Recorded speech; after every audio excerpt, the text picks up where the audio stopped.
खारघरमध्ये भरधाव डंपरने दुचाकीस्वार तरुण वकिलाला चाकाखाली चिरडल्याची धक्कादायक घटना सोमवारी सायंकाळच्या सुमारास उत्सव चौक ते सेंट्रल पार्क दरम्यान घडली। न्यायासाठी लढणाऱ्या एका होतकरू वकिलाचा जीव निष्काळजीपणामुळे गेल्याने परिसरात हळहळ व्यक्त होत असून या घटनेने अनेक अनुत्तरित प्रश्न निर्माण केले आहेत। या अपघातात 28 वर्षीय वकील महेश अशोक लोहार यांचा जागीच अंत झाला। ते सीबीडी बेलापूरकडून सेंट्रल पार्कच्या दिशेने आपल्या मित्रासोबत दुचाकीवरून घरी जात असताना राडारोडा वाहून नेणाऱ्या भरधाव डंपरने त्यांना धडक दिली। धडकेनंतर महेश लोहार हे डंपरच्या मागील चाकाखाली सापडले आणि त्यांच्या अंगावरून डंपर गेल्याने त्यांचा जागीच अंत झाला, तर धडकेत त्यांचा मित्र जखमी झाला।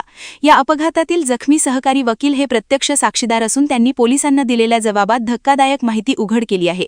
त्यांच्या म्हणण्यानुसार डंपरने धडक दिल्यानंतर त्यांनी चालकाला वारंवार थांबा थांबा असे ओरडून सांगितले। महेश चाकाखाली सापडणार असल्याची स्पष्ट जाणीव करून देऊनही चालकाने दगडाने भरलेल्या ओव्हरलोड 10 चाकी डंपरचे चाक महेश यांच्या अंगावरून पुढे नेले।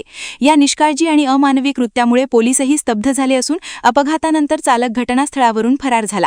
या घटनेनंतर आरोपी चालकाविरुद्ध सदोष मनुष्यवधाचा गुन्हा दाखल करून त्याला आणि डंपर मालकाला तात्काळ अटक करण्यात यावी अशी मागणी शिवसेनेच्या नगरसेविका लीना गरड यांनी केली। घटनेची माहिती मिळताच स्थानिक नागरिक, नातेवाईक आणि मित्रमंडळी मोठ्या संख्येने घटनास्थळी जमले आणि संताप व्यक्त केला। काही वेळातच त्यांनी रस्त्यावर ठिय्या देत रास्ता रोको सुरू केला। या आंदोलनामुळे उत्सव चौक ते अग्निशमन दलापर्यंत वाहतूक ठप्प झाली।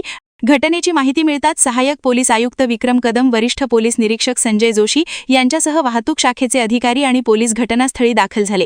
त्यांनी संतप्त जमावाची समजूत काढत योग्य कारवाईचे आश्वासन दिले।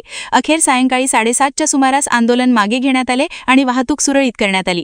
दरम्यान खारघर उपनगरात यापूर्वीही अशाच प्रकारे एका ज्येष्ठ नागरिकाला अज्ञात वाहनाने धडक देऊन गंभीर जखमी केले होते, ज्यात त्यांचा दुर्दैवी अंत झाला होता। त्या प्रकरणातील वाहन अद्याप शोधण्यात पोलिसांना यश आलेले नाही। स्मार्ट सिटीतील चकाचक रस्त्यांमुळे वाहनांचा वेग वाढत असून त्यावर नियंत्रण ठेवण्यासाठी आवश्यक स्मार्ट यंत्रणा विकसित करण्यात सरकारी यंत्रणा अपयशी ठरत असल्याची टीका नागरिकांकडून केली जात आहे। वादळवारा लाईव्हसाठी न्यूज ब्युरो, नवी मुंबई। नवी मुंबई व रायगड जिल्ह्यातील ताज्या बातम्या आणि घडामोडींसाठी सबस्क्राईब करा वादळवारा लाईव्ह चॅनल आणि दाबा बेल आयकॉन।